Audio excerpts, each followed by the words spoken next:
cocina metodológica, los ciclos de talleres metodológicos del Centro de Edu Inclusiva.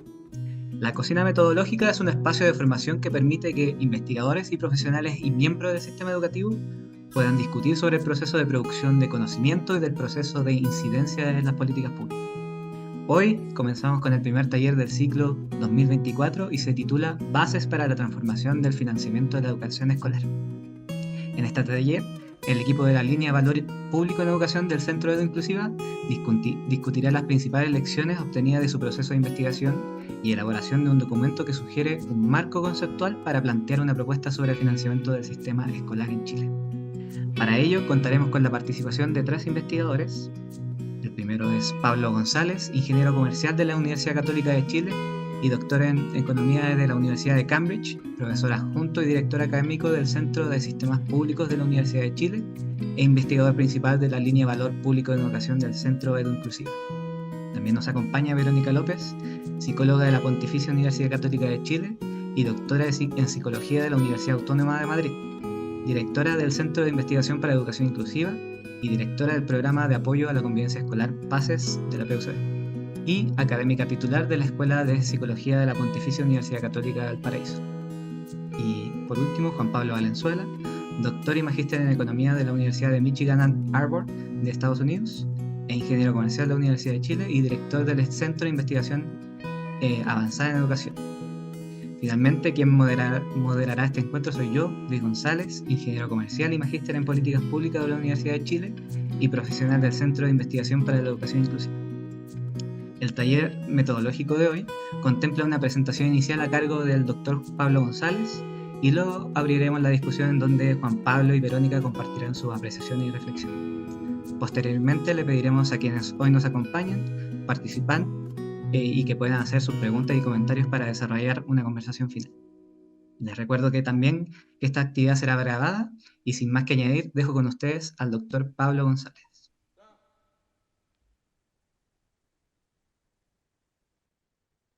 Gracias, Luis. Este es un documento en que se podría decir interlíneas también, porque Luis ha estado trabajando hace tiempo en él.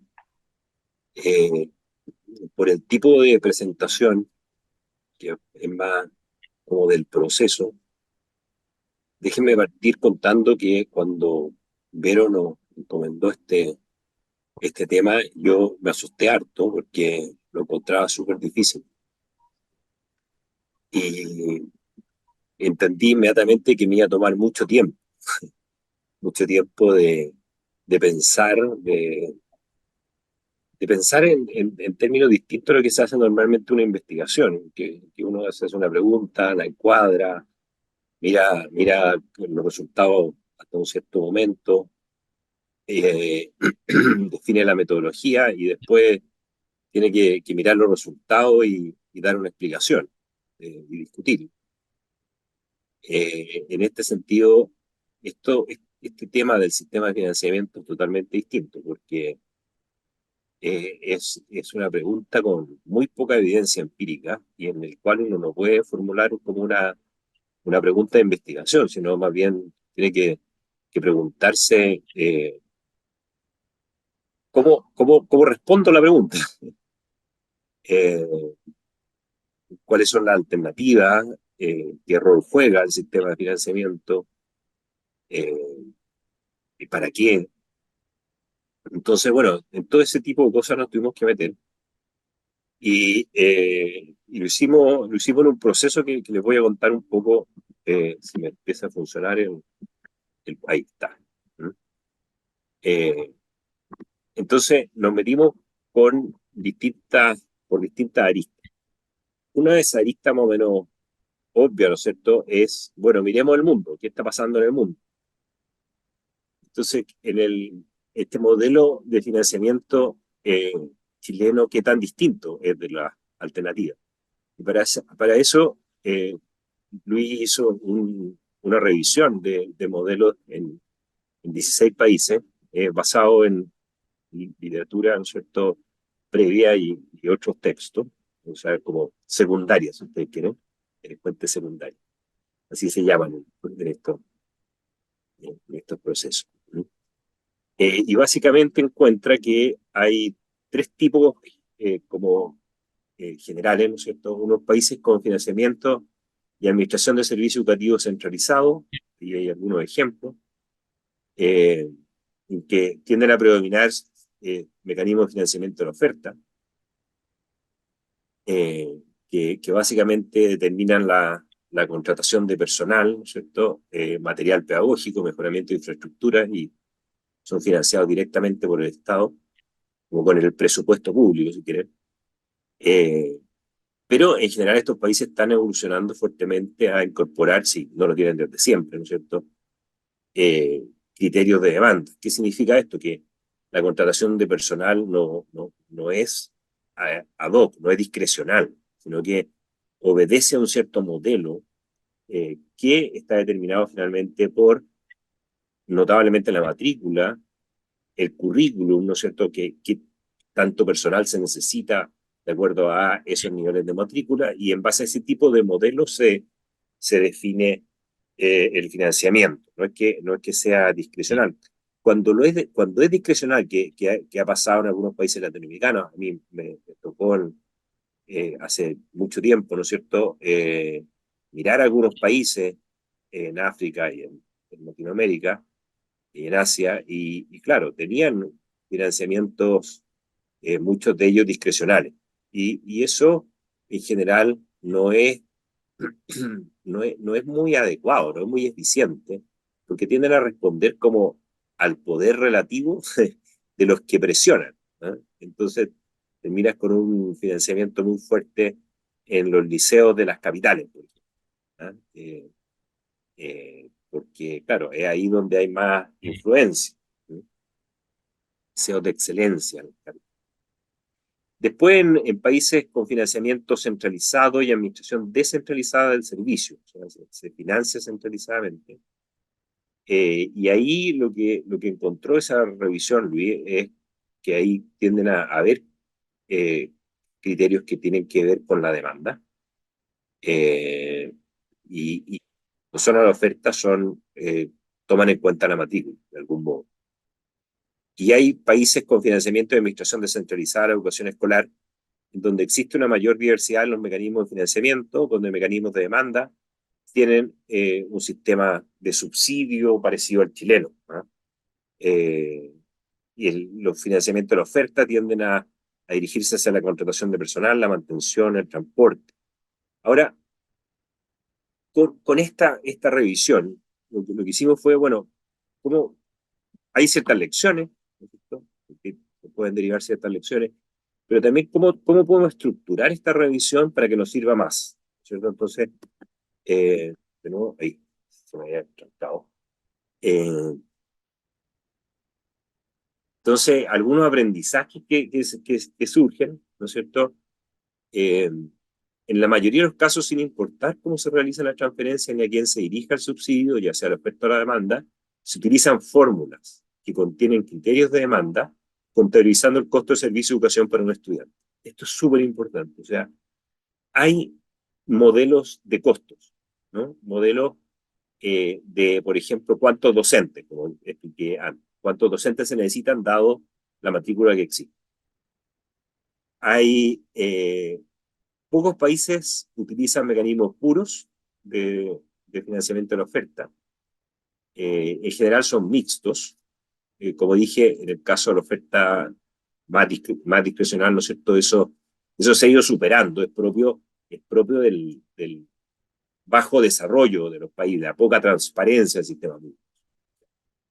Y eso se va superando, ¿no es cierto?, en la medida que van avanzando hacia niveles de democracia más profundo, más accountability, más transparencia. Eh, entonces, lo que surge es que tiene que haber una estimación del costo por estudiante que considere factores, distintos tipos de factores. Bien, eso es algo que surge de la revisión internacional. Y después yo voy a estructurar un poco cómo mirar esa evidencia en base a cuatro características principales de los sistemas de financiamiento. ¿Ya? Pero déjeme primero resumir lo que pensamos respecto al sistema de financiamiento escolar en Chile. Entonces, la segunda pregunta es, bueno, ya miramos el mundo, miremos Chile. ¿Cómo ha sido Chile? ¿Ah? Entonces, una perspectiva histórica. Y bueno, afortunadamente hay un librito, ¿no es cierto?, que es poco conocido, en el que yo soy coautor, con don Iván Núñez, Freddy Soto y Cristian Cox, en que miramos como 100 años del Ministerio de Educación, ¿no es cierto? Y en ese libro se cita, ¿no es cierto?, que en realidad la igualdad de trato, que es un aspecto clave, como vamos a ver después, entre actores públicos y privados, es una de las primeras medidas que toma la Junta Militar en 1974.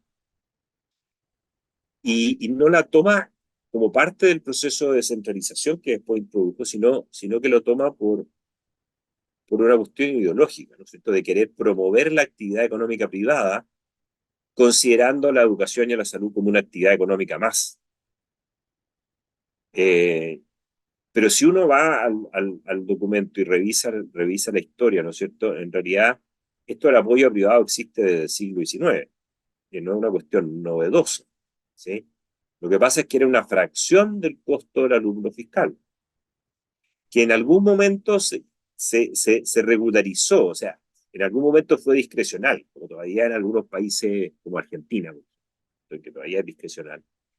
Y se regularizó en Chile, se hizo transparente y se dijo en el año 52, la subvención escolar a privado el 50% del costo fiscal, el costo del alumno fiscal. ¿Y eso cómo se hizo? Pues simplemente para la educación básica y la educación media, fue lo único que se distinguió. Se dividió cuánto se estaba gastando por cuántos alumnos había, y eso es el 50% del costo, y eso es lo que se entrega a privado, ¿no?, para evitar que el cardenal que tiene un amigo en el Ministerio de Educación no le pasen más que a otro que a lo mejor es de otra religión incluso ahora, ¿no? Entonces, así tenemos reglas claras, y eso fue una de las cosas claves que cambia la dictadura. Eh, y por eso cuando se pone un 100% del costo operacional, que no es igualdad de trato, como vamos a ver más adelante, sino que es, eh, es que eh, eh, se pagan los gastos corrientes, ¿cierto?, los gastos de funcionamiento. Entonces, antes de eso, en realidad, la oferta privada era restringida a fundaciones, iglesias, ¿no es cierto?, eh, colegios como el San Ignacio, por ejemplo, ¿no es cierto?, que ahí todavía sigue siendo subvencionado, pero que está fuera de recibir subvenciones, pero sigue siendo, ¿ah? Entonces, era una cuestión antes de esa reforma, ¿no es cierto?, especialmente antes de la reforma del 80, porque tenemos mala estadística, ese es otro problema. Yo cuando llegué al Ministerio de Educación en los 90, ¿no es cierto?, pedí la información que teníamos sobre matrícula histórica, todas esas cosas, y me dijeron, bueno, eso fue todo quemado. Pasó a la máquina trituradora de papel y lo que conseguí rescatar, ¿no es cierto?, me entregaron, yo no rescaté nada, en realidad alguien consiguió rescatar, era un papel ahí bien viejo, se veía, ¿no es cierto?, con la cifra de matrícula, desde el año 60, ¿no? Eso está publicado por alguna parte. Y aparecía que el año 81, más o menos, ¿no es cierto?, antes de la reforma, el año 80, el 80% de la matrícula estaba en el sector público y como el 20% en el particular, entre subvencionado o no subvencionado, el particular pagado actual. Y eso, fíjense que exactamente lo que existe todavía en Argentina, que no tiene un sistema como el chileno, en España y en Portugal, que son países que, o coincidencia, ¿no es cierto?, tienen raigambres comunes, ¿no es cierto?, y también tienen sistemas de políticas públicas, institucionalidad bastante comunes a la chilena. Entonces, Chile era muy parecido a Argentina y España y Portugal ahora en esos términos, ¿no? Entonces, eh, lo que introdujo la subvención de 100% es que se expandió fuertemente el sistema particular subvencionado, ¿cierto?, con igualdad de trato. Y por eso yo creo que el tema crucial aquí, que nunca se pone explícito, es el tema de la igualdad de trato. Ese es uno de los temas cruciales. Eh, Lo otro ¿cuál es el fundamento ideológico que hay acá? Es Milton Friedman, básicamente, ¿no es cierto? Toda la gente que fue ministra, o los Chicago Boys, ¿no es cierto?, que estaban a cargo de la política económica y social en ese tiempo, habían sido alumnos de Milton Friedman, y entonces lo que querían hacer era plasmar el ideario, ¿no es cierto?, neoliberal de Friedman en todo, ¿eh? Entonces, ¿cuál era la visión que tenía este personaje, ¿no es cierto? Era que la competencia entre diversos proveedores mejora la calidad, ¿no es cierto? Las familias van a seleccionar los que son más eh, mejor, hacen mejor la pega de enseñar, y eso va a generar una oferta heterogénea. Yo tengo artículos de los años 90 en que muestro las limitaciones de esta visión, eh, y cómo eso puede ir siendo superado, ¿cierto? En que pues, básicamente es como si seguimos en un sistema de mercado, de financiamiento de mercado. La verdad es que este mercado desregulado tiene serios problemas, ¿eh? Y yo entiendo que Friedman no haya tocado esos problemas, porque Friedman era un pensador que miraba la sociedad completa, ¿no? No se fijaba miraba el bosque, no miraba los arbolitos. Entonces, la propuesta de él en educación, que ustedes pueden encontrar en el libro Capitalismo y Libertad, es bastante naive, bastante ingenua, como esto de pasarle cupones a la familia. Eso no solo tecnológicamente era inviable, como se hizo en Chile otra cosa, ¿no es cierto?, sino que era además, eh, era no entender de qué estaba hablando. Como, porque en realidad hay costos de funcionamiento. ¿Cómo le van a pasar el mismo subsidio en la zona, a las escuelas rurales, ¿no es cierto?, que están ubicadas en Putre o en alguna frontera, ¿no es cierto?, con la escuela de Santiago? Bueno, esto fue exactamente lo que hicieron nuestros personajes. O sea, simplemente tomaron el costo promedio por alumno fiscal, ¿no es cierto? Y ese fue el valor de la subvención para todos, independientemente de dónde estaba. Afortunadamente, el sistema chileno no solo era más barato pasarlo en los colegios, sino que además, una de las grandes virtudes que permite que se pague eh, a los colegios de acuerdo a su diferencia de costo. Y esto sería una ventaja, aunque fuera un sistema de subsidio a la oferta, ¿cierto? También podría tener esa ventaja, con igual transparencia, si es que se hace con una fórmula. Y esa va a ser una de nuestras principales conclusiones, que lo que se necesita es una fórmula transparente y que tome en cuenta la diferencia de costo. Y eso, evidentemente, en un voucher, como se llama, no se puede.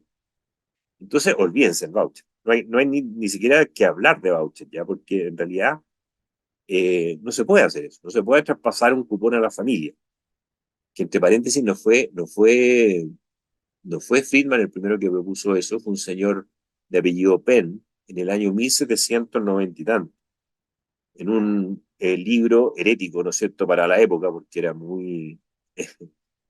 eh, muy innovador para la época. Imagínense, ya proponía educación para todos en el siglo XIX, el siglo XVIII, ¿verdad? Eh, y claro, fue quemado en la plaza pública, el libro, no él, afortunadamente, él siguió con vida. Pero, pero ese es el primer atisbo de este fenómeno. Y la verdad es que el cupón no tiene sentido por esta razón, porque hay que financiar diferencias de costo que no se pueden tomar en cuenta a nivel de la familia. Tiene que ser tomado a nivel del establecimiento y donde éste se encuentra ubicado, y las características de la población atendida. Y yo diría que una de las virtudes del sistema de financiamiento chileno es que eso lo hace explícito, y con el tiempo fue tomado crecientemente en cuenta. Pero hasta el año 89 no existía una subvención por ruralidad. Y cuando yo llegué al Ministerio de Educación en el año 94, pedí, bueno, muéstrame los modelos de costo. ¿Qué modelos de costo? No existían. Y tuvimos que estimarlo en una planilla Excel, haciendo una encuesta rápida, ¿no es cierto? Y claro, nos daba que la subvención por ruralidad estaba tremendamente financiada, eh, y, Y por eso teníamos un clamor enorme de los alcaldes por devolver el sistema educativo al Estado en el año 93, 94. Entonces, eh, cuando hicimos la estimación del modelo de costo, eso llevó a triplicar el gasto total en ruralidad. ¿Eh? Así de desfinanciado estaba. Yo me tocó analizar el presupuesto de algunos municipios y estaban, ahí Juan Pablo estaba a cargo de la edición municipalidad, se acuerda bien de eso, en la Subdere, y, y claro, pues, tenían gran parte del presupuesto comprometido en educación por el estatuto docente, ¿no es cierto? Entonces no tenían flexibilidad en realidad para tomar decisiones. Y, en fin, eso es lo que se producía. Entonces, si ustedes quieren, hasta el año 90, un sistema muy naive, ¿no es cierto?, de mercado regulado, desregulado, propio de lo que tiende a llamarse el neoliberalismo, ¿no es cierto? Que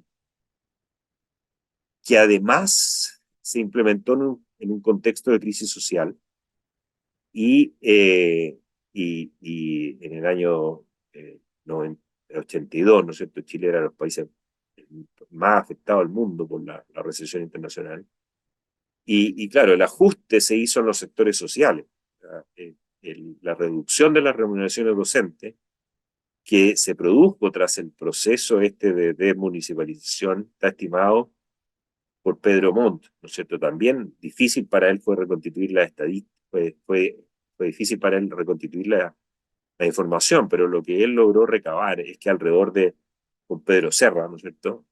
Alrededor de 40% real cayeron las remuneraciones, y lo que yo mismo estimé en ese momento era que el valor real de la subvención había caído en un 25%, o sea, desde el comienzo hasta el comienzo de la municipalización, ¿no es cierto?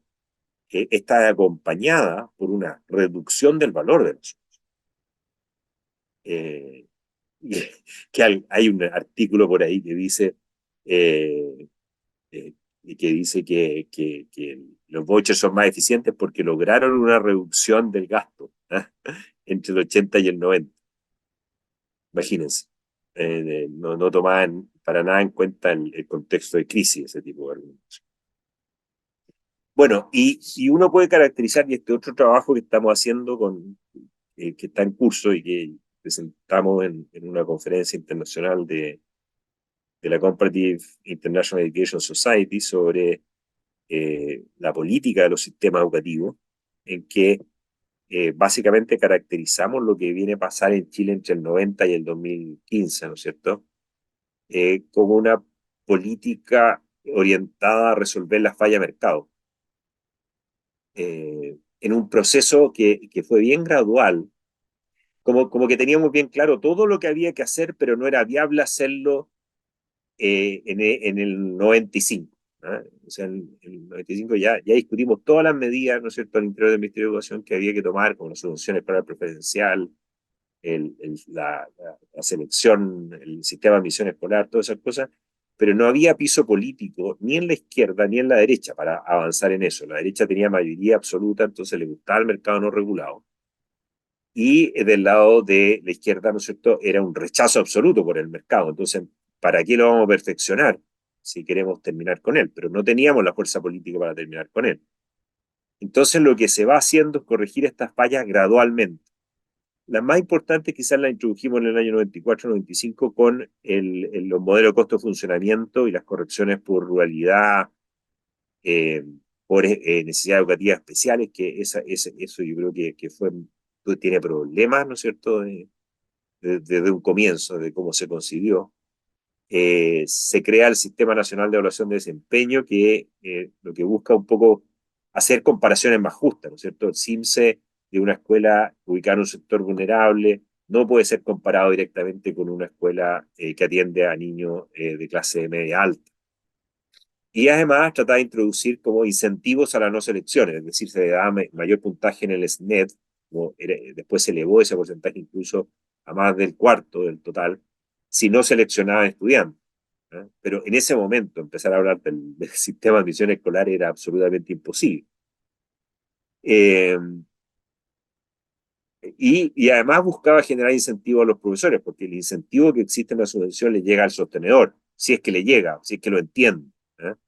Pero en general ellos no lo traspasan, por lo menos lo que había en esa época, no hay no tratan de hacer incentivo a los profesores, pese a que la buena pega a los profesores lo que podría llevar a que la escuela, por lo menos es uno de los factores que la escuela mejoraría. Después se introdujo la subvención escolar preferencial, que eso también fue un proceso que se empezó a discutir, ¿no es cierto?, en los años 90. Se encargaron algunos estudios y a partir del 2005 ya empezó a tramitarse legislativamente. Y que hace, como vamos a ver después, que Chile sea de los que comparamos, ¿no es cierto?, el país más progresivo en términos de gasto por alumno. Eh, Son pocos los países del mundo que tienen esta posibilidad de corregir. No que comparamos nosotros, ¿no? Sino que existían comparaciones. Entonces, Gregory Laco ahí tiene unas comparaciones para América Latina que son bien interesantes. Y países con subsidio a la oferta, como Argentina y Brasil, ¿no es cierto?, tienen un sistema tremendamente regresivo, en que se gasta más en los más ricos, se gasta más gasto público, ¿no? Y en cambio el sistema chileno es más progresivo gracias a este tipo de medidas. Después está, bueno, la SAE, que hay toda una ofensiva ahora en contra del sistema de admisión escolar, pero digamos una cuestión obvia, una cuestión así como que nadie que entienda el sistema educativo se le puede ocurrir decir que no existe. Y sin embargo, en Bélgica y en Holanda existe. ¿Ah? O sea, no existió, digamos, hasta avanzado en la década de los 90 en Holanda y los 2000 en Bélgica, ¿no es cierto? Entonces, eh, se permitía, incluso en Bélgica, seleccionar alumnos por la escuela. Y eso lo aprendí hace poco, así que trato... Eh, eh, pero cualquiera que entienda, ¿no es cierto?, de educación, ¿no es cierto?, o sea, entiende que los estudiantes son insumos, puesto en términos económicos, perdónenme el vocabulario, del proceso. Entonces, si el estudiante llega con mejores capacidades, con un mejor nivel socioeconómico, con un mayor capital cultural de la familia, ese estudiante va a ser más fácil de educar, y ese es el origen del descreme. Entonces, nosotros necesitamos un sistema, y lo que Friedman tenía en mente, era un sistema que las familias seleccionaran a la escuela y no al revés. Y la forma de lograr eso es con un sistema de admisión escolar. Eh, Después está el tema del sistema de aseguramiento de calidad, que es curioso el origen de este sistema, ¿no es cierto? Hay unos primeros antecedentes en la subvención escolar preferencial, pero básicamente surge un poco de tratar de hacerse cargo dentro del modelo de financiamiento y de regulación, ¿no es cierto?, de este tema. Bueno, los estudiantes eh, les cuesta cambiarse de escuela, entonces es mejor, ¿qué pasa con las escuelas que no están funcionando bien? Que hay algunas que es muy difícil cambiar. Eh, Había otras soluciones, claramente, pero se escogió esa. Y después viene la evaluación y luego la carrera docente, en la cual también podríamos profundizar, también es interesante, pero creo que me está quedando poco tiempo. ¿Cuánto tiempo me queda? Te quedan 10 minutos, Pablo. Ya, entonces, bueno, este fue el tipo de aproximaciones que hicimos. Tratamos de entender el fenómeno. ¿Ah? Porque los fenómenos son path dependent, como dice North, ¿no es cierto?, y sus colegas. Hay que tomar en cuenta la trayectoria pasada para pensar los mejoramientos factibles. Eh, es distinto pensar si conviene hacer lo que se hizo en Chile en el año 80, cuando teníamos un 20% de matrícula particular, ahora que tenemos más del 56%. Entonces, estamos en una situación 54%. Bueno, no, la tengo más adelante. Entonces, eh, hay inversiones que son irreversibles. Entonces, las decisiones que tomemos ahora también van a generar una trayectoria. Entonces, eh, hay que ser muy responsable, ¿no? Eh, Hay algunos problemas del sistema de financiamiento, problemas para responder con presteza a los cambios de población. Por ejemplo, es mucho más fácil que respondan los privados frente a aumentos de demanda, porque el Estado tiene que construir un establecimiento completo, de primero a octavo básico al menos, o de primero a cuarto medio, y ir a aprobación, ¿no es cierto?, de una serie de instancias públicas. En cambio, el privado hasta hace poco lo podía hacer mucho más fácil y por eso en alto auspicio la oferta pública es muy pequeña, ¿no es cierto? Son dos establecimientos y el 90% de la matrícula es privada, que es una comuna con alta inmigración, etcétera. Entonces, la respuesta fue privada. Hay problemas graves a mi juicio, con los niños con discapacidad. No se está respondiendo adecuadamente a la carta a la convención, ¿no es cierto? Aquí no se le está ofreciendo lo que debiera ofrecerse. Se condiciona a un fondo concursable la posibilidad de tener, cuando existe el fondo concursable, de que tengan el equipamiento que nivelaría sus oportunidades. Hay que hablar de las escuelas cárceles y el problema de la autoselección, que todavía no está abordado y que es más difícil de abordar. Y bueno, después empezamos a pensar, perdón, estoy con una gripe súper fuerte.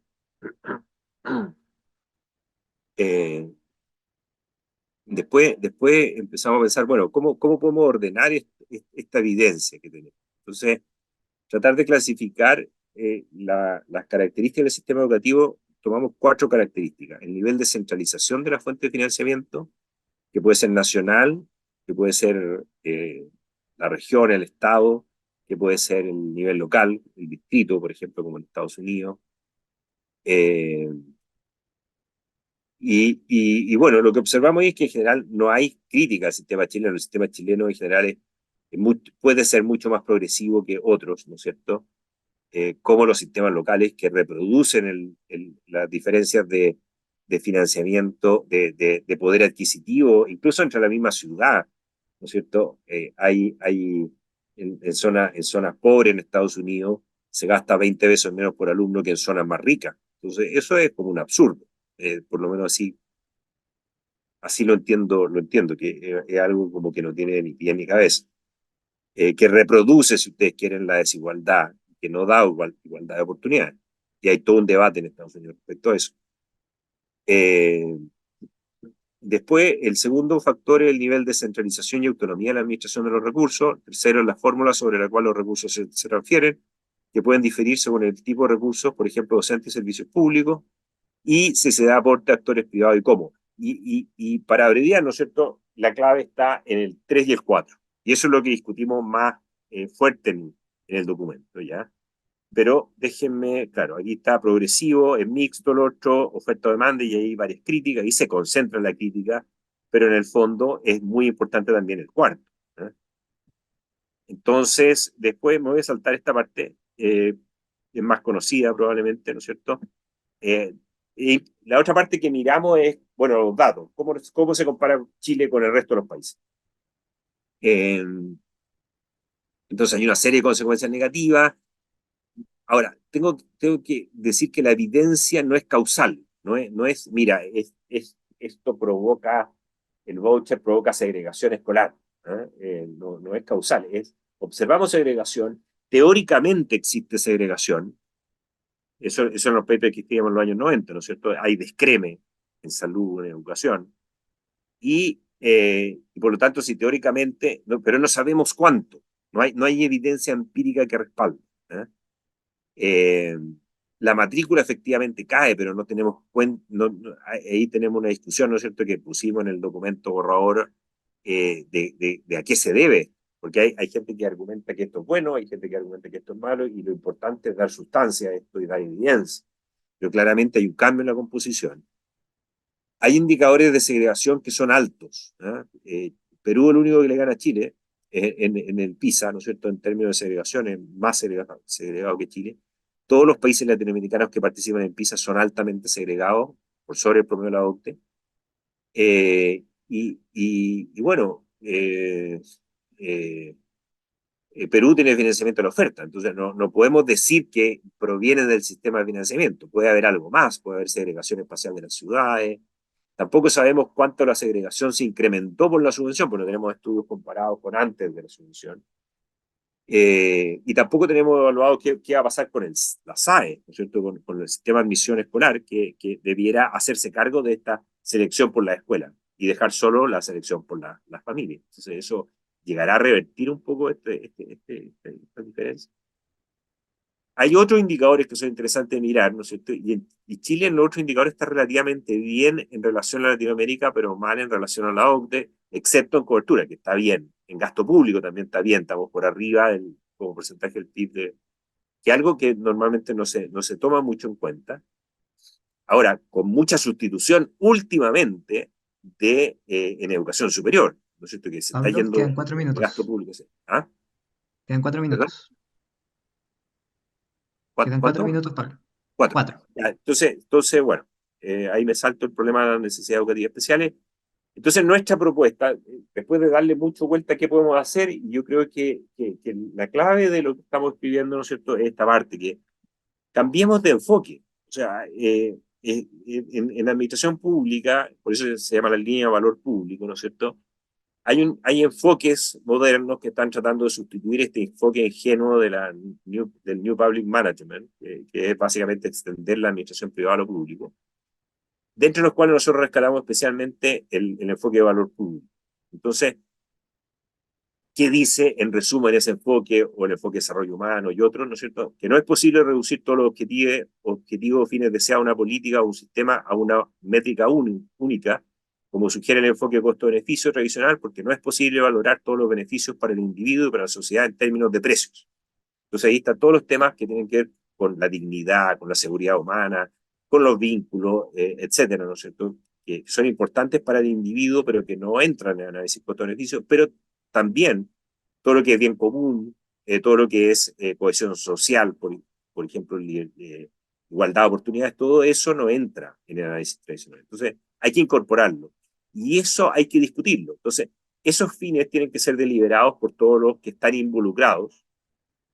En ese mismo proceso, después de consensuar qué queremos, ¿no es cierto? Bueno, ¿qué aporta cada uno? ¿Qué van a aportar los estudiantes, ¿no es cierto? En términos de, a lo mejor, la contribución que pueden hacer a la disciplina, ¿no es cierto? Y ese tipo de cosas que están también complicadas en este momento en Chile. ¿Cómo se coordinan los distintos actores? ¿Qué indicadores pueden utilizarse? ¿Cómo se asegura legitimidad política? ¿Cómo se determinan las capacidades y recursos necesarios para alcanzar esos fines? Y ahí entra el sistema de financiamiento, ¿cierto?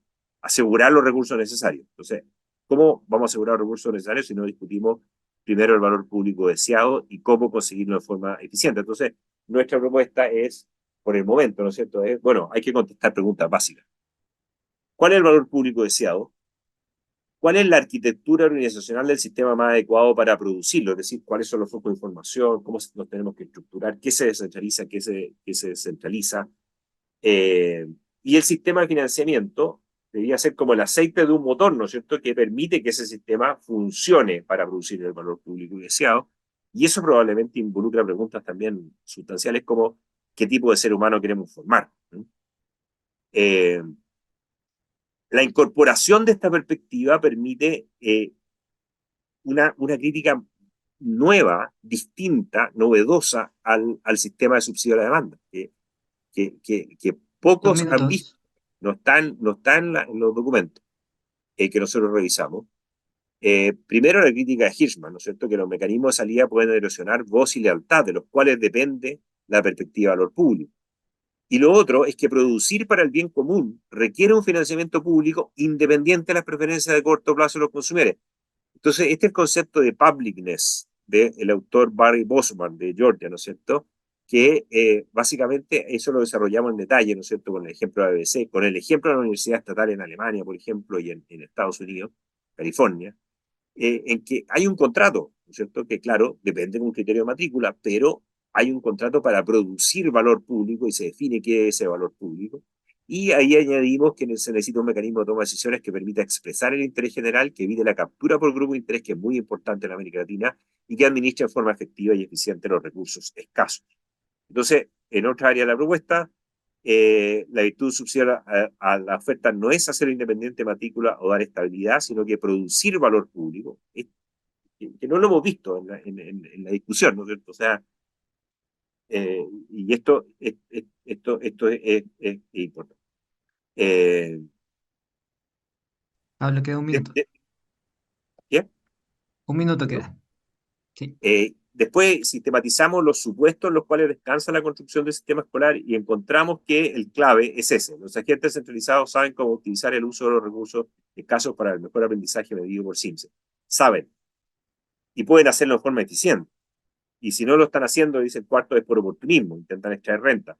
Bueno, todos estos cuatro supuestos son súper discutibles, pero nosotros nos concentramos en este. A lo mejor no es que sepan y no lo quieren hacer por flojo, sino que se requiere un balance distinto entre centralización y descentralización. Entonces, más adelante en la propuesta, ¿no es cierto? Bueno, y me salto esto. Eh, lo que planteamos es el rediseño del sistema escolar desde la cadena de valor, con el foco en la inclusión y en el ser humano que se quiere formar, con sistemas de gestión y apoyo centrados en las interacciones, que es donde se produce el valor en el aula, ¿no es cierto?, cuando el profesor interactúa con los alumnos, entre los estudiantes, en los patios, en fin. Entonces, modelemos esa interacción, estructurémoslo de mejor forma, acompañemos a los profesores en eso. Es posible mejorar la producción con un diseño adecuado a los componentes de un sistema en la especificación de sus interrelaciones, procesos y flujos. Eso no se ha hecho, que yo sepa. Y el financiamiento debería permitir que este sistema funcione adecuadamente. Entonces, discutir el sistema de financiamiento, si no nos ponemos de acuerdo primero en todo esto, es estéril, ¿eh? Y no deja de ser un ejercicio ideológico. Entonces, eso por ejemplo, requiere reasignar recursos hacia el desarrollo y operación de los sistemas de gestión y apoyo a la cadena de valor, que van a estar a disposición de todo el mundo, no necesariamente, en algunos casos, solo del sector público, ¿cierto? Ahí hay algunos sistemas de apoyo, currículum, financiamiento, apoyo a la docencia, mejora continua de las prácticas de aula, capacidad docente, bien. Hay una... Y ahí yo he dejado una pregunta, análisis de reflexión, que no tenemos tiempo de hacerlo, ¿no es cierto?, que nos parecen interesantes, como debe traspasarse 100% de costo operacional privado o no. A su juicio, ¿qué sistemas deberían ser desarrollados por el Ministerio de Educación, por la ADEP, por cada SLEP, por cada escuela? Y lo otro que me falta decir es que creemos que cualquiera sea el sistema requiere una fórmula. O sea, esto de hablar de un sistema de subsidio a la oferta como si fuera discrecional, no parece que no tiene ningún sentido en esta altura del siglo XXI.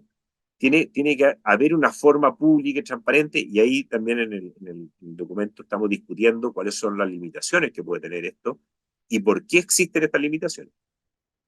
Eso, gracias. Muchas gracias, Pablo, por esta presentación sobre un tema bastante relevante para la discusión de las políticas públicas y que nos sirve también para ir identificando aquellos factores que actualmente se pueden estar dejando de lado cuando se trata del financiamiento de la educación escolar. Ahora corresponde a nuestros investigadores invitados exponer sus comentarios en relación a lo expuesto por Pablo. Comenzaremos con el doctor Juan Pablo Valenzuela, quien tendrá 15 minutos para su intervención. Juan Pablo, te avisaré cuando queden 5 minutos para que puedas ir cerrando. Adelante.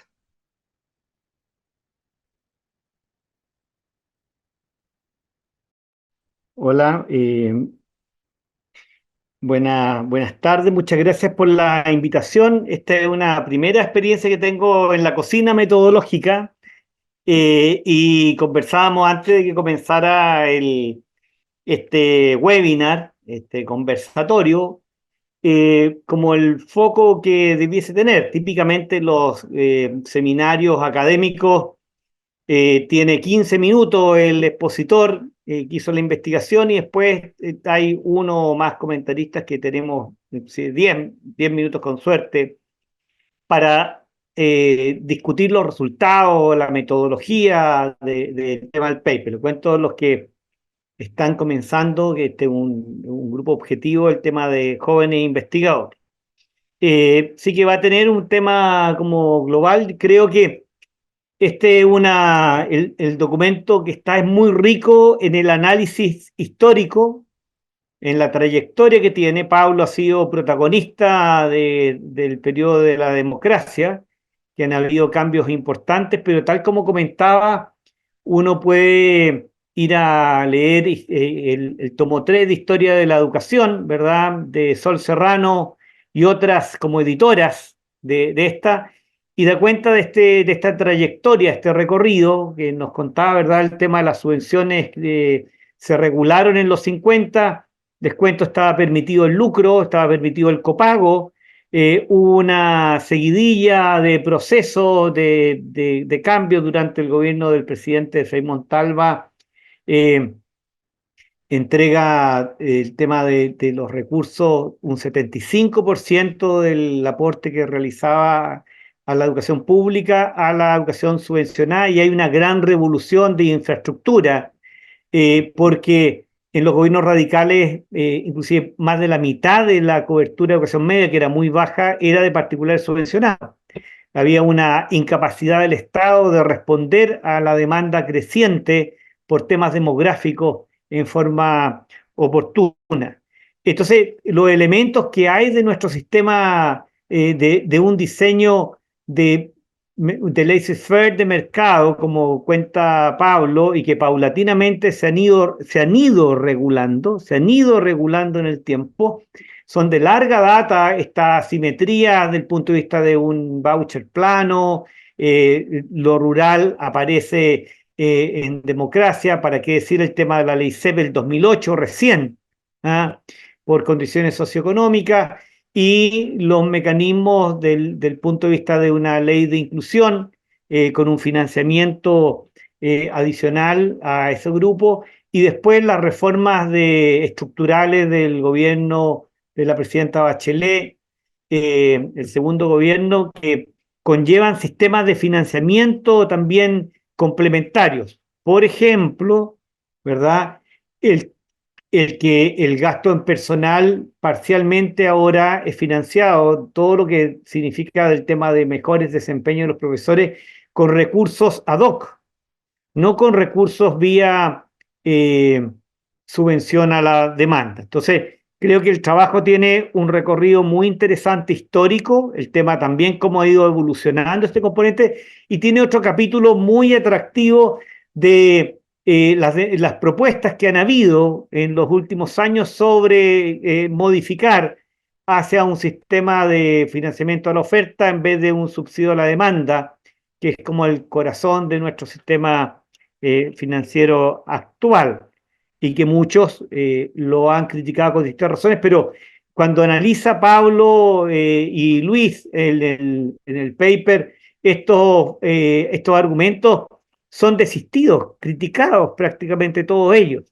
¿ah? Son relativamente febles, y al final del día pareciera ser que están en el ámbito de lo deseado, de lo ideológicamente partisano. También las críticas a ese mecanismo neoliberal, por definición, a pesar que nadie diría que son neoliberales, los belgas o los holandeses, que utilizan un sistema de financiamiento per cápita y que se financia en forma idéntica al sector particular subvencionado que el público.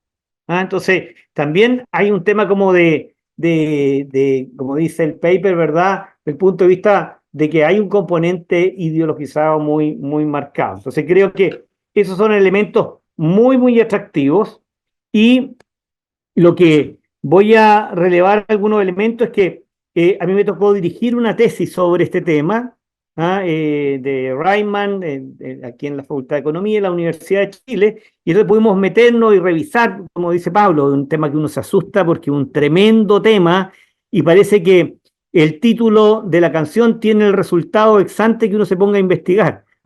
¿Cómo cambia, cómo se cambia el sistema de subsidio a la demanda al tema de la oferta? Sin embargo, la literatura y la OECD en sus sistemas comparados dice que hay que buscar dos objetivos. Siempre los sistemas de financiamiento, que tienen que ver con la eficiencia y la equidad horizontal y vertical, y que el tema de estos elementos sobre los outcomes los define la sociedad. Pablo nos propone el tema del valor público que sea puesto en escena. Por ejemplo, el tema CEN, el premio Nobel, nos plantea algunos objetivos del tema de capacidades. Otro, la comisión de Lords, que recientemente murió Jacques Delors, pero que decía aprender a saber, a hacer y a trabajar con otros. Y en esos ámbitos, ¿verdad? Vamos a tener el tema socioemocional, el tema de convivir, aprender el tema de los dominios del tema de las distintas disciplinas, también de las competencias. Hoy día en el tema de inteligencia artificial, sumamente importante esas competencias. Entonces, creo que no sería tan difícil ponernos de acuerdo porque tenemos un marco de referencia sobre estos dos puntos, que es lo que tener. Sin embargo, Pablo nos muestra unos resultados extraordinarios a nivel latinoamericano. Esa es la verdad. Entonces dice, mire, ¿sabes qué? El esfuerzo que hace Chile, el sector público, para la inversión en educación es comparable con el resto de los países. ¿Para qué decir el sector privado? Las familias sienten que este es el mecanismo de movilidad social. Y especialmente, ¿verdad? Ahí en la educación superior y un pedazo en este 7 a 9% de educación particular pagado, pero también en el financiamiento compartido. Recordar, el 20% de la matrícula hoy de Chile va a escuelas con financiamiento compartido todavía, a pesar de haber sido aprobada la ley de inclusión el año 2015. Entonces, nos muestra estos indicadores y de logro extraordinario. El esfuerzo, el tema de la equidad en el financiamiento, récord a nivel de los países latinoamericanos, el trabajo del agua, ¿verdad? Que lo utilizamos mucho como evidencia. La reducción a menos del efecto que tiene el nivel socioeconómico que incide de la familia en el desempeño de los estudiantes. Chile estaba mucho por sobre y hoy día sistemáticamente ha venido cayendo y ya está, como muestra el trabajo, está por debajo de ese peso que siempre tiene a nivel del planeta y con respecto a los países de la OECD. También el tema de cobertura o de reducción de la exclusión. Tenemos tasas del punto de vista de terminar la secundaria más alta que la OECD. En el tema de segregación, que fue muy alta, como comentaba Pablo, por arriba y por abajo en términos socioeconómicos, bueno, Chile sigue siendo muy segregado socialmente en la élite, en el 10-20%, claramente por las escuelas particulares pagadas y las con alto financiamiento compartido, pero de tener el récord por el 25, 30, 40, 50% de nivel socioeconómico medio o bajos, hoy día está en el tercio. Es decir, se parece, está mejor que la mayor parte de los países latinoamericanos. Es decir, lo que quiero decir con esto es que los rediseños de mecanismos institucionales y de financiamiento han dado muchos frutos y muchas veces se olvida de por medio. Y entonces lo que tenemos desde el punto de vista de la búsqueda de la eficiencia y la equidad es muy relevante porque hemos ido avanzando en esos logros que hay de por medio. Un tercer elemento es de verdad esta discusión de cómo se financia el tema del subsidio a la demanda y si es idéntico o no el aporte que hace el Estado a lo público, a lo privado. Bueno, la evidencia, ¿qué es lo que dice? Hoy en día, del gasto en educación que hace la educación pública, un tercio de este no es vía subsidio a la demanda. Por ejemplo, todos los recursos de la JUNAEP, todos los recursos del FAEP, todos los recursos del Fondo Nacional de Desarrollo Regional o de Infraestructura, los recursos para fortalecer el tema de la carrera profesional de los docentes, todos son recursos complementarios y cuando uno lo compara al año 2020 respecto al particular subvencionado, es 40% más lo que recibe el sector público por niño de lo que recibe el particular subvencionado. De nuevo, entonces, no es similar. Es verdad que el subsidio a la demanda es un componente importante, pero un tercio no es, y ha sido creciente en el tiempo ese porcentaje. Y cierro con algunos elementos que son bien importantes. Uno es sobre, creo, y comparto plenamente, requerimos un diseño del costo. ¿Cuál es lo que nos propone? ¿Cuál es la escuela eficaz, efectiva para que uno tuviera ese modelo? Es probable que estemos en que muchos logran unos resultados mayores que los que tenemos de por medio, pero deberíamos tenerlo y deberíamos cada cierto tiempo ajustarlo de por medio, cualquiera sea el mecanismo de financiamiento. Después nos propone el tema de que el valor público, ya lo he dicho, mira, yo creo que hay varios de estos elementos de valor público, sin embargo, no, los autores no nos dicen si esto sería distinto, si es el subsidio a la demanda o el subsidio a la oferta. Cada uno de estos tiene tensiones, dificultades, tiene logros, tiene sombras y tiene luces de por medio, pero podrían ser los mismos objetivos, que es lo que nos vamos a poner de acuerdo, que después, qué es lo que logra de mejor forma ese resultado, y tampoco nos propone, de hecho, Pablo nos presentaba la pregunta, deberían tener los mismos recursos uno y el otro, el particular subvencionado y el público. Bueno, la evidencia para Chile ya dice que un porcentaje enorme, 40% de mayores recursos reciben los públicos. Es decir, como sería el peor de los mundos que uno dijera, vamos a ir a los mismos de por medio, sino que tiene que tener un tema de ajuste como ha sido, ¿verdad? El tema de la ley de inclusión, los estudiantes más vulnerables, el tema de las zonas rurales, que obviamente están mayoritariamente, no mayoritariamente, sino que algo más concentrados en el sector público. Pablo, Dos quedan 4 minutos. elementos, con eso termino, el tema de la asistencia, que aparece como una crítica que no hay después, sale al pasar como que sería irrelevante. Yo al contrario, diría que es muy relevante, la asistencia es muy, muy relevante. La evidencia da cuenta que en la pandemia la asistencia es un tema crítico para el proceso de aprendizaje. La presencialidad es un elemento relevante, prioritario, es uno de los 3 focos que está en el proceso de recuperación del actual gobierno y es uno de los focos que tiene el mundo completo después de la pandemia. Pero no solo por la pandemia, sino que tenemos evidencia dura para Chile que afecta los aprendizajes. Los niños que asisten más afectan los aprendizajes y además la evidencia internacional. Hay un gran movimiento sobre el tema de la presencialidad antes de la pandemia, tiene efectos de corto, mediano y largo plazo. Para Chile, para cuando uno hace análisis econométrico descriptivo, dice, mire, sabe que no está relacionado ni con lo urbano rural, ni con el tamaño del curso, del colegio, ni el nivel socioeconómico. Es decir, la asistencia promedio tiene que ver eminentemente con la gestión.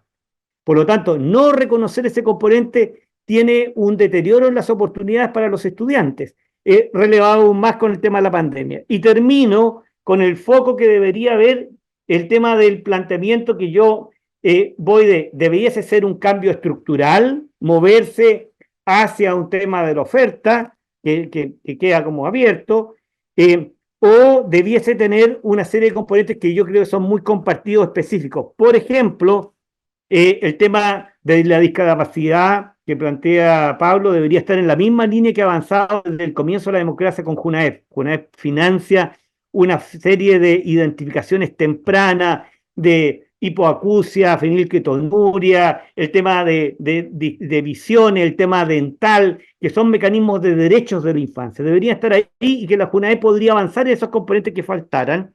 El piso rural debería ser modificado, debería ser actualizado de por medio. Los mecanismos de financiamiento de acercamiento rural de los buses rurales hoy día están siendo financiados en algunos lugares con las platas de la SEP. Un absurdo, debería ser un mecanismo regular, asegurado.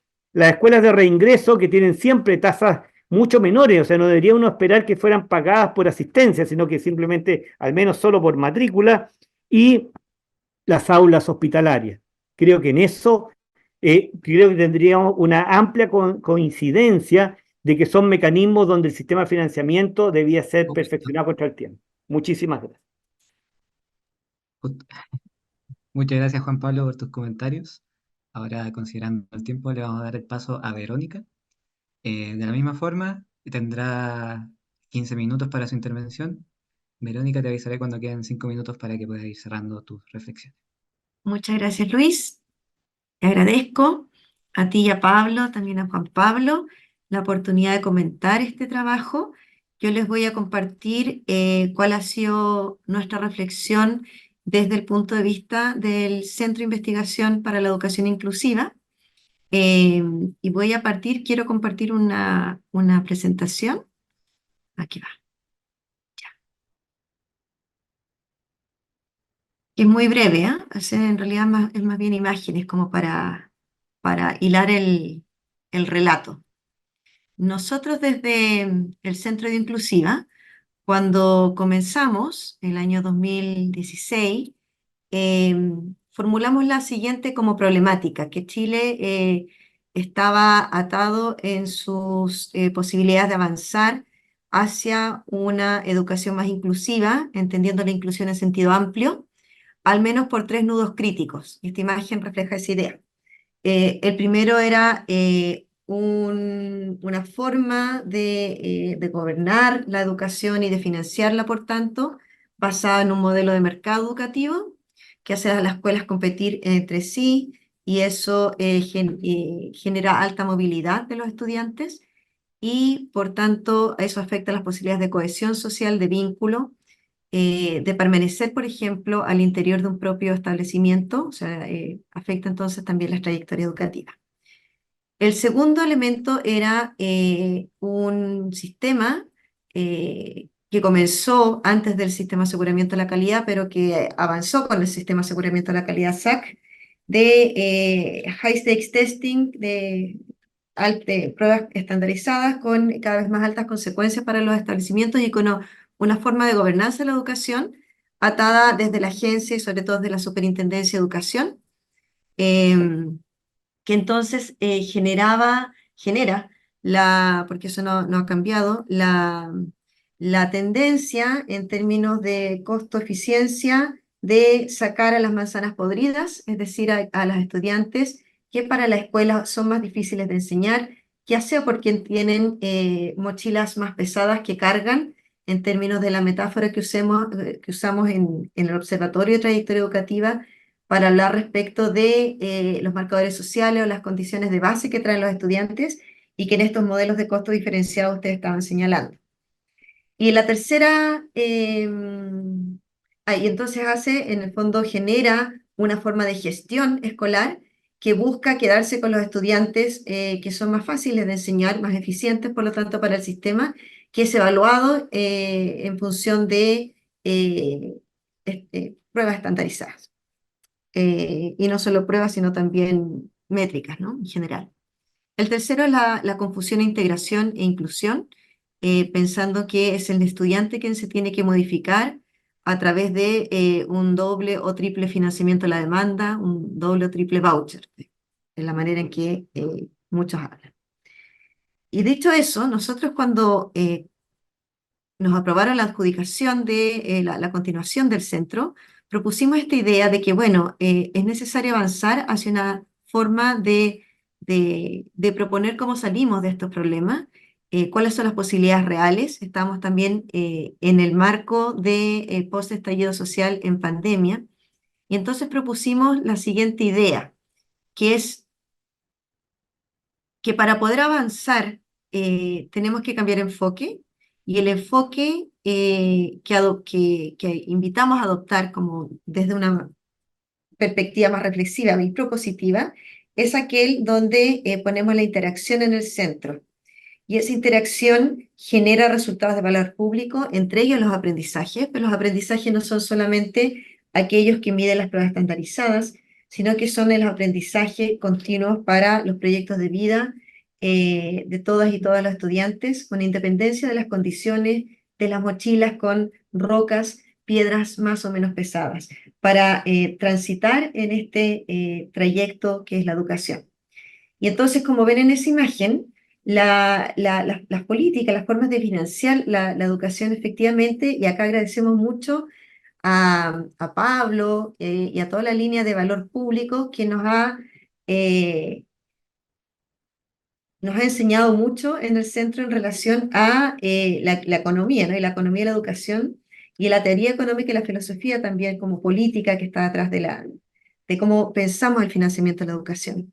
Entonces quiero ahora señalar un poco desde el punto de vista de los múltiples stakeholders, incluidas las comunidades educativas con las que trabajamos, pero también los políticos que están en el poder legislativo y también aquellos en el poder ejecutivo en los distintos gobiernos, quienes, la sociedad civil también, quien se expresó en materia de educación en el estallido social, quienes plantearon la siguiente idea, ¿no? O sea, el sistema público, parte de la instrucción de la educación pública es su desfinanciamiento. Y entonces viene la idea del voucher, y yo creo que el punto que han puesto acá Pablo y Juan Pablo es bien importante, ¿no? Porque entonces es necesario desmitificar esa idea de que en realidad el 100% de la educación en Chile está financiada por un subsidio de la demanda, por un voucher, porque si es el 66%, que es lo que nos señalaba Pablo, en realidad es como no reconocer, y en general las escuelas no reconocen todo el tremendo aporte que hace Junaed Pablo del sistema de salud, pero hay múltiples otros aportes, ¿no? Transporte, etcétera, que sí están incorporados. Entonces, si hablamos, pero dicho eso, la semana pasada estuve en el Congreso y me tocó estar al lado de un colegio que es el colegio con más estudiantes afectados por el incendio de Viña del Mar de febrero, y entonces están pensando, o por lo menos así lo plantearon, en cerrar. Si es que no cambian, porque se les han ido la matrícula, entonces tienen afectos a qué hacen con un sistema que financia la matrícula y la asistencia cuando hay situaciones de crisis.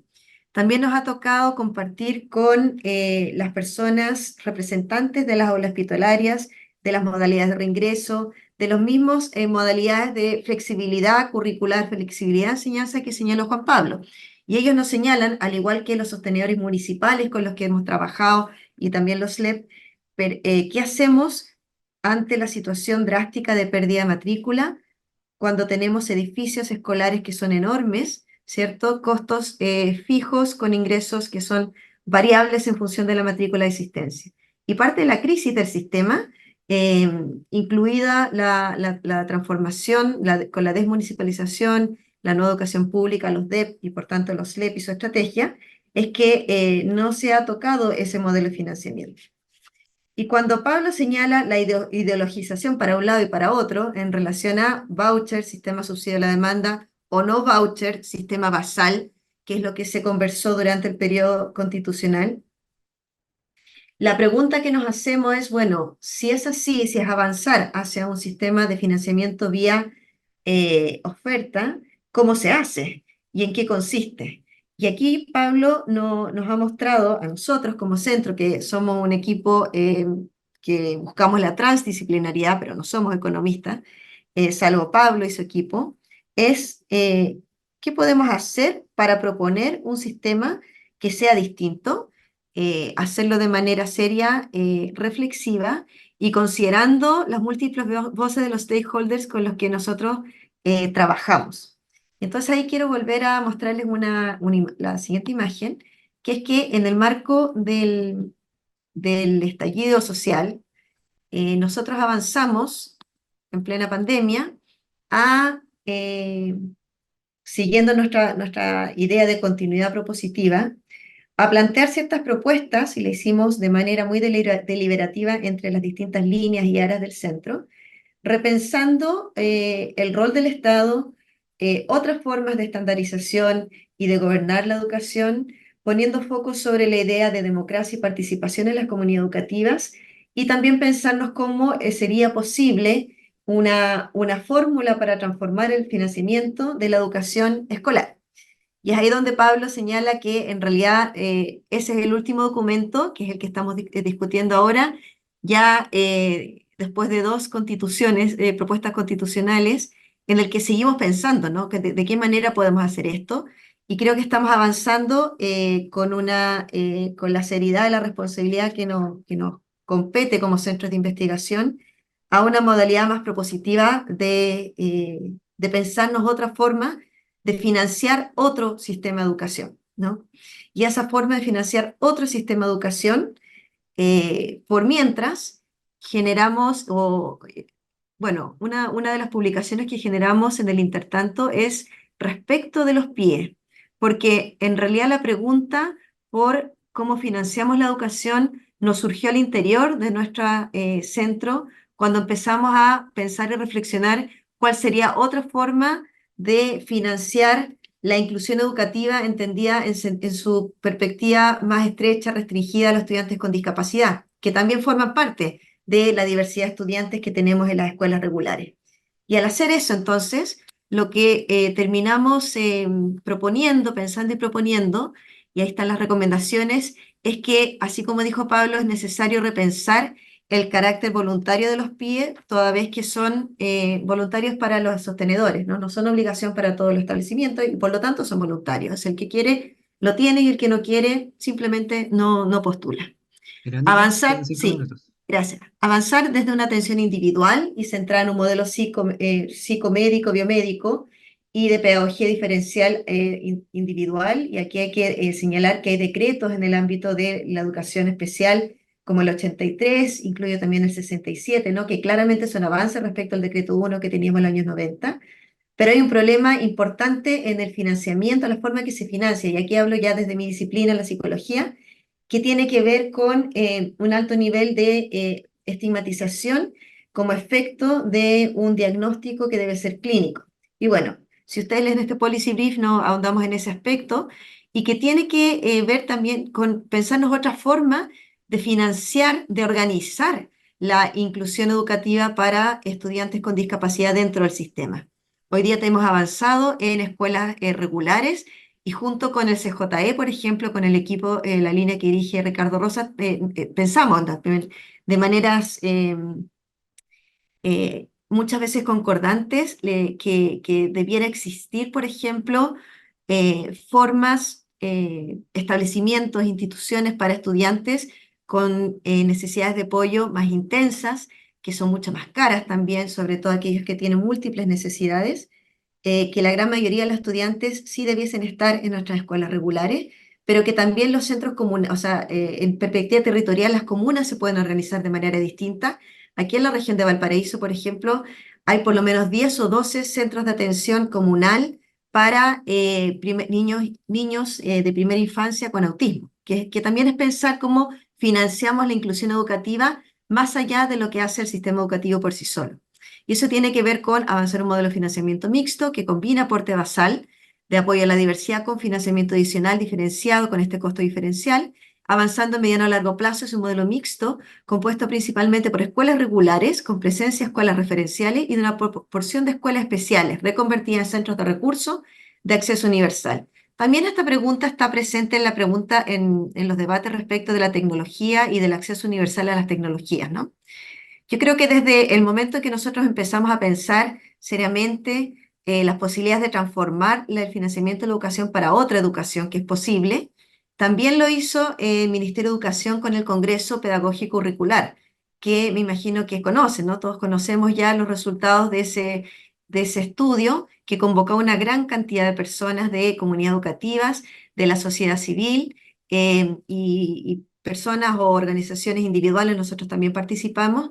Y si ustedes se fijan, y esto nosotros lo hemos conversado a propósito de que la próxima escuela de verano, que son escuelas para estudiantes de posgrado y miembros de equipos de investigación, a los que dejamos invitados, por cierto, va a versar sobre el currículum, un currículum para una nueva escuela. Entonces, en esto nos llamó mucho la atención, por ejemplo, esta idea de los porcentajes, ¿no? O sea, una importante proporción de estudiantes, sobre todo niños, niñas y jóvenes, que desean estudiar a través del juego, a través de la experiencia práctica. Y entonces nos preguntamos, bueno, en esta mirada histórica que ha hecho Pablo sobre cómo se ha financiado la educación en Chile, cómo se ha financiado también la infraestructura, una infraestructura para qué. Y en relación a los problemas de las crisis de los SLEP en nuestro país, una parte importante de pensamos nosotros y que nos dimos cuenta por un proyecto FONDEF que estamos desarrollando en una corporación municipal que va a pasar a SLEP, es que se nos olvidó pensar la infraestructura, es decir, los departamentos de infraestructura se disuelven y cómo nos pensamos entonces una otra educación inclusiva para una otra escuela. Esto es una imagen del día de hoy con una tesis doctoral que yo codirijo, Verónica Angulo, que se reunió como parte de su trabajo para trabajar esta idea, que es el ambiente físico y sensorial de aprendizaje para una educación inclusiva, comprendiendo las barreras y facilitadoras de las salas de clase desde las voces de niños y niñas. Y eso es un poco volver a la idea de los múltiples stakeholders, ¿no? Es decir, que es real que nosotros necesitamos pensarnos una forma de financiar la educación en Chile que atienda a la idea que es muy presente de que la escuela pública, ya sea municipal o administrada por SLEP, está desfinanciada por pérdida de matrícula, haciéndonos cargo del tema de la asistencia, que es importante. Y como decía Juan Pablo, o sea, si los niños no están, no ocurren un montón de elementos, procesos que sí tienen que ocurrir. Entonces, en eso estamos de acuerdo con el plan de reactivación educativa. Y entonces le hacemos la pregunta de vuelta a ustedes, a la línea de valor público, ¿cómo nos hacemos cargo entonces de la asistencia y también de los contextos de crisis y del financiamiento de las modalidades hoy reconocidas o en vía de reconocimiento, como pueden ser, repito, las aulas hospitalarias, las escuelas en situación de encierro, y también aquellos contextos de crisis como incendios o terremotos que hacen que los niños no vengan, o una pandemia mundial que hace que los niños no vayan a la escuela porque no se puede salir de la casa, y cómo las trabas administrativas que tienen los establecimientos y que los desvirtúan, ¿cierto?, de su propósito fundamental de formación integral, incluida los aprendizajes. Con eso termino señalando que agradezco mucho esta instancia a Pablo, a Juan Pablo, a Luis también, que han trabajado muchísimo. Lo sé porque llevamos años en este trabajo, y creo que nuestro rol como centros de investigación en educación es ayudar al sistema y a la sociedad civil a pensar, a proponer y también acompañar en esos procesos de transformación. Gracias. Muchas gracias, Verónica, por tus comentarios. Ahora daremos paso a los y las asistentes para que puedan realizar sus preguntas y comentarios, o también dar la oportunidad en base a las preguntas de reflexión que tenía Pablo al final de su presentación respecto a si debería traspasarse el 100% del costo operacional a privados, o a su juicio qué sistemas de apoyo deberían ser desarrollados por el Ministerio de Educación, la DEP, los SLEPs o cada escuela. Para ello tendremos un espacio de 15 minutos. Pueden levantar la mano e iremos dándole la palabra.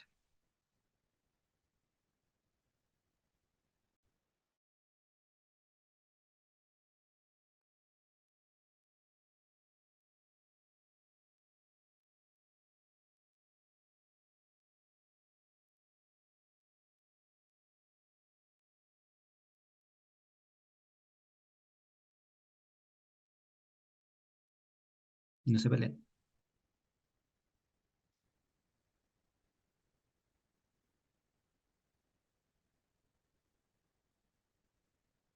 Pablo, entonces si quisiera a lo mejor comentar respecto a las reflexiones que hicieron Juan Pablo y Verónica en cuanto a tu presentación. Y bueno, agradecer los comentarios, todo, eh, todo muy bien para aportar el documento. Como dice Vero, es un documento que ha tenido una trayectoria difícil, larga, y yo creo que eso se explica porque quisimos fundarlo bien, como eh, dentro de lo poco que había disponible, cómo llevar la discusión a un siguiente nivel. Y un poco no, no da como para decir cómo debe ser, ¿ah? Sino que eh, presentar como los elementos que sería útil considerar, sería necesario considerar. Y claro, hay una definición política que hay que adoptar finalmente de que se tome y que no. Eh, pero también le baja un poco el perfil a esta discusión, ¿no es cierto? Eh, Hay cosas más importantes que discutir antes. Y, o sea, el financiamiento es un medio, no un fin en sí mismo, es un medio. Entonces, lo que tenemos que pensar primero es como decía Verónica, ¿no es cierto? ¿Cómo queremos estructurar el sistema de tal modo de lograr inclusión más efectivamente? Y, y esa es la reflexión por la cual hay que partir, y que excede la posibilidad de un grupo de académicos, ¿no es cierto?, de hacer esa discusión, porque es una discusión que hay que tener como sociedad. A mí siempre me ha extrañado que en el currículum no el currículum se estructura por asignatura y no por el ser humano que se quiere formar, ¿no es cierto? Como que como que tratamos de evitar esa pregunta. Y sin embargo, una pregunta crucial, es la pregunta central del sistema educativo. Hay varios puntos que hizo Juan Pablo, que que no teníamos anotado, ¿no es cierto? Que me parece también súper buena sugerencia.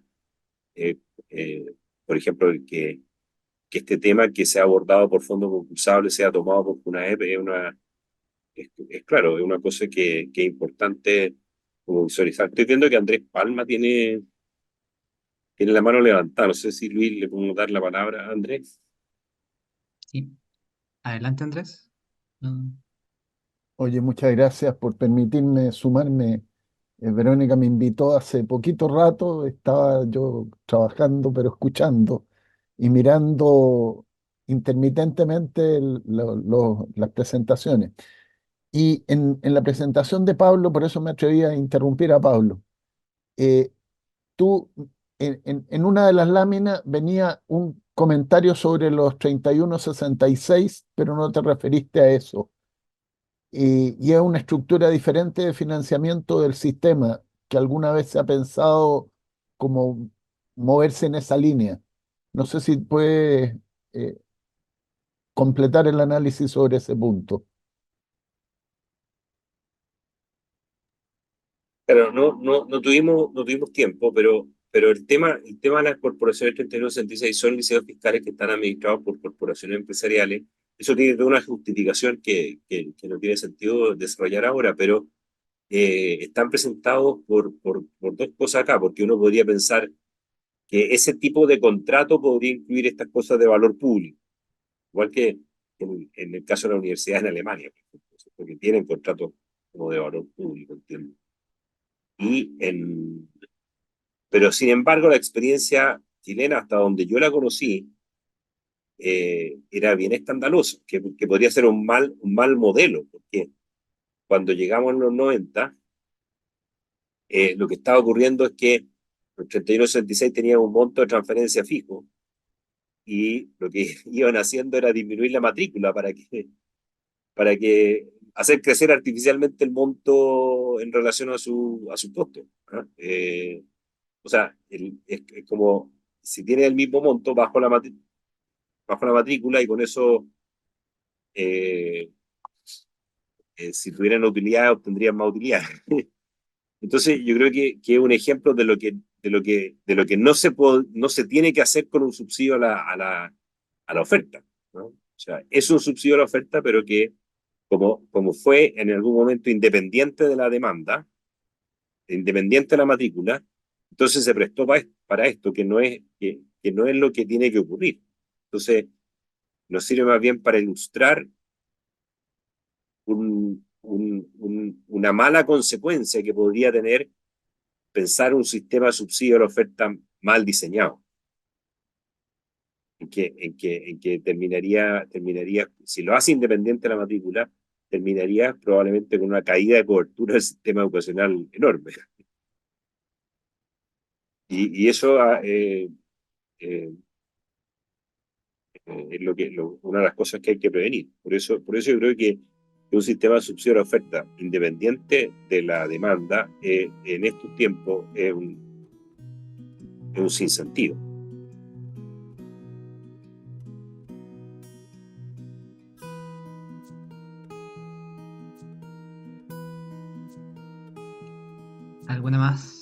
¿Alguna otra pregunta? ¿Algún otro comentario que quieran realizar alguno de los y las asistentes?